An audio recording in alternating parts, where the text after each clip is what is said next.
Welcome to What's New in 22q. Today, we're taking a deep dive into some really significant new research. It casts fresh light on the health landscape for adults living with 22q11.2 deletion syndrome. This is a topic we know resonates deeply with so many of you, our listeners, because it really impacts the well-being of our community. Yeah, absolutely. We're diving into an important article. It's titled Obesity and Metabolic Syndrome in Adults with a 22q11.2 microdeletion.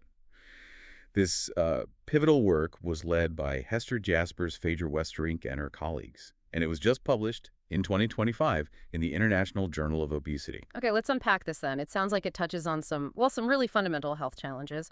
Our mission with this deep dive really is to cut through the scientific language. We want to break down exactly what this research means for you, for families and individuals navigating life with 22q. We want to pinpoint the practical insights, help you understand how these findings might impact daily life and what proactive steps we can all consider. Right. And to really grasp the findings, it's probably helpful to just set the stage a bit, define some key terms they used. Even if you're familiar with 22q, the specific definitions in a study, well, they matter. So this article focuses on obesity and metabolic syndrome. When they talk about generalized obesity, they're using body mass index, BMI. It's pretty standard, weight relative to height. But importantly, they also spotlight abdominal obesity, measured by waist circumference. And what's fascinating here is that abdominal obesity, well, it's seen as an independent risk factor for heart health, separate from just overall weight. Ah, okay. That's a vital distinction, isn't it? Because you hear so much about BMI, but that waist measurement sometimes gets overlooked, even though it's sending its own signals. Exactly, its own strong signal. And then there's metabolic syndrome, or METS. Think of METS as like a check engine light for your body. It's not one disease, it's a cluster of risk factors, 5 specific ones. To meet the criteria, an individual usually needs at least 3 of these: a high waist circumference, high blood pressure, high blood sugar, high triglycerides, that's a type of fat in your blood, and low good cholesterol, HDLC. What's compelling here really is how these separate things often cluster together. They create a bigger picture of risk for serious future issues like heart disease, type 2 diabetes. It's a powerful signal that proactive health management is needed. Okay, so armed with those definitions, what did the researchers actually find when they looked at the numbers? Did they confirm what we maybe suspected, or were there some, surprises comparing adults with 22q to the general population? They certainly found some clear differences. The study looked at 103 adults with 22q11.2 deletion syndrome, and they carefully compared their health data to a large population-based group in the Netherlands. The findings were quite stark, actually. For generalized obesity, using that BMI measure, they found a prevalence of 32.0% in adults with 22q. 32%. Wow. That's nearly double the 15.7% they found in the general population comparison group. That really jumps out. Was that trend consistent for other markers too? It was, yes. For abdominal obesity, the figures were, well, even more striking. 51.5% of the adults with 22q in the study had abdominal obesity. That's compared to 36.1% in the general population group. So more than half. More than half the adults with 22q in the study had abdominal obesity. That really hammers home your earlier point about waist circumference being, well, just crucial, something we need to watch. Yeah. And then for metabolic syndrome itself, what was the prevalence there? For metabolic syndrome, it was 33.0%. Again, significantly higher, more than double the 15.2% they saw in the general population. So this means roughly 1 in 3 adults with 22q in this study met the criteria. If we, connect this to the bigger picture, these findings really underscore that cardiometabolic health isn't just a concern. It's a critical area in 22q. It demands significant proactive attention. It shifts our understanding, really, from just awareness to a pressing need for early intervention.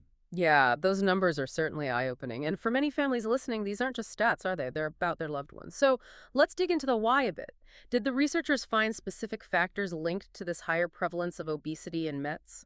Yes, they did look at several potential factors. One of the clearest predictors they found was age. They consistently saw that higher age was associated with higher BMI, a larger waist circumference, and a higher likelihood of having metabolic syndrome. This was specifically in the adults with 22q.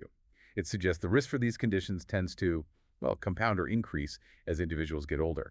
Okay, that makes sense to a degree. Age is a factor for many health risks generally.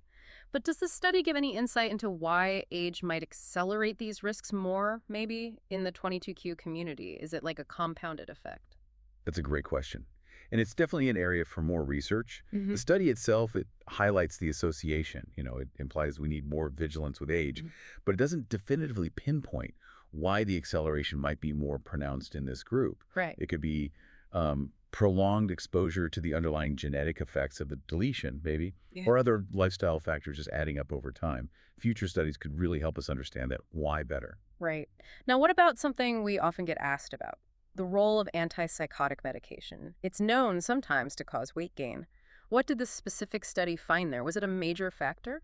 That's a really common and important question. Hmm. And the finding here is, well, quite nuanced. What's noteworthy is that in this specific study, using antipsychotic medication was not found to be a significant individual factor driving the obesity or METs, which actually was different from some earlier research, like a Canadian study that did find a link. Okay. That is surprising, isn't it, given the general perception? Did the study offer any ideas why this group might have shown a different pattern? They did speculate a bit, yes. And this is where it gets really complex, that complex interplay. The researchers suggested that maybe in this group, the effect of antipsychotics was kind of overshadowed by other things going on, like the direct effects of the 22q deletion itself could be strong, or maybe other medications people were taking, or lifestyle things, activity levels, diet, maybe stress, socioeconomic factors. It's also possible, they noted, that maybe some patients on these meds in this study had already adopted healthier habits or were being monitored more closely, which could have, positively affected their weight and metabolic health.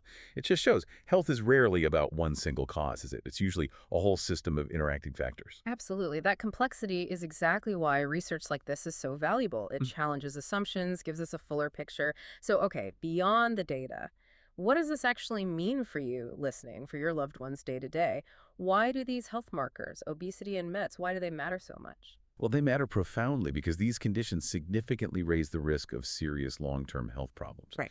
We're talking about cardiovascular diseases, things like heart attacks, strokes, and developing type 2 diabetes.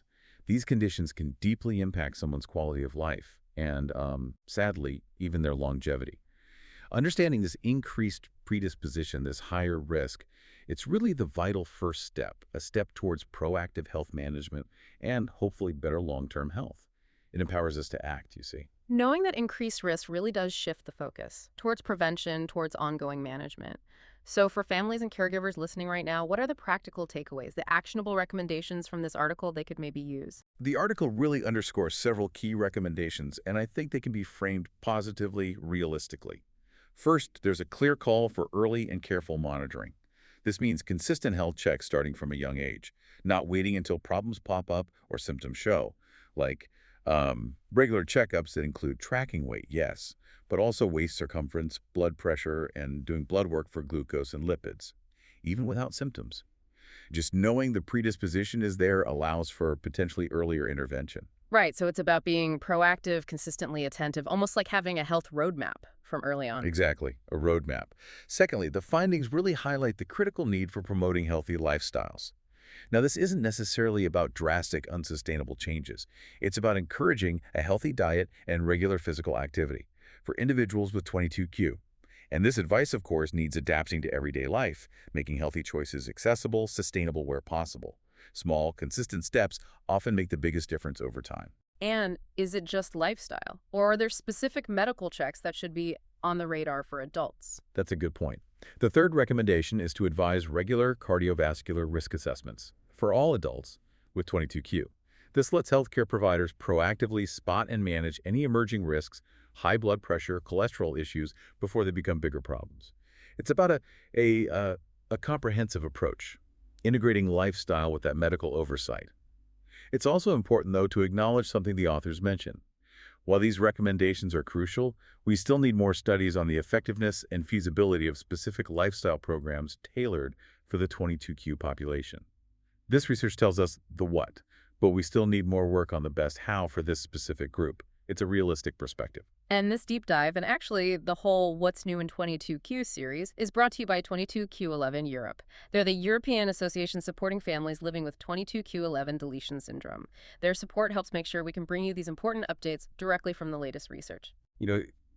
This study truly highlights the ongoing journey we're on, understanding 22q11.2 deletion syndrome.